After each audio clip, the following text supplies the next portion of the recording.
Okay guys, welcome back na naman sa aking YouTube channel, no. So ngayon ni-release na tong Legend of Ymir sa core. So kapag pumunta ka sa kanilang site, hindi mo yan mada-download kasi kailangan mo ng number na galing sa Korea. So kung nakasali ka sa Discord, meron ako dito sa Discord na installer na pwede mo na siyang i-download. Okay?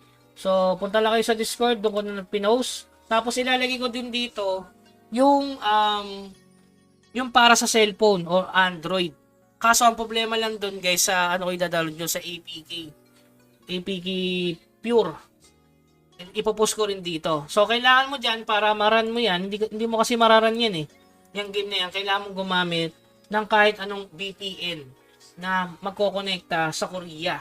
So maraming sasabi dyan, yung Logofast, itong Urban, gamit ko ngayon. Tapos yung Korea VPN pag sa cellphone. Pwede yon mga bossing. Tapos iraran mo lang yon. Tapos pwede mo nang malaro itong pwede mo nang itry itong Legend of Ymir. So sa ngayon, sa ano pa lang siya sa Korea. Pero soon or later guys, pwede yan i-release sa global. So ngayon, nilalaro ko siya para i-check lang kung ano ba yung magandang karakter sa simula. Ang recommend ko guys, mag-rings kayo kung gusto nyo ma-explore. Kasi meron parang mining ata dito kanina, nag-gather. Kasi meron dito sa setting na auto-gather kung saan yung malapit. Kaso di natin maintindihan to eh. So meron ako nabasa dyan na auto-gather. Ito ata yun. Na mag-auto-gather siya. Siguro, yan, save yan. Ito ata yung auto-gather. Yan. So maghahanap ng gather yan. Ito auto yan guys. Ito yung auto. Yan, auto. Tapos, sa simula, ito yung sleep mode yan.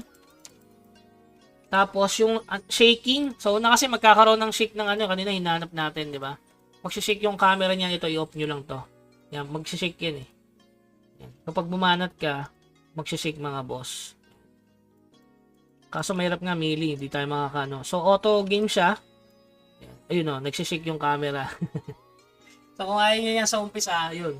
Yun yung hinanap ko kaninang nag-start ako ng game. So, good siya laruin, kaso yun nga lang, ang problema, core version, medyo negats tayo dyan, pero yun nga, sabi ko nga, lalaruin ko siya para advantage na pag ni-release to sa global. Sana sa 2026 or mas mapaaga. Grabe, sobrang daming tao guys, dito pa lang oh, sa low level pa lang, grabe yung channel, nasa cave na tayo.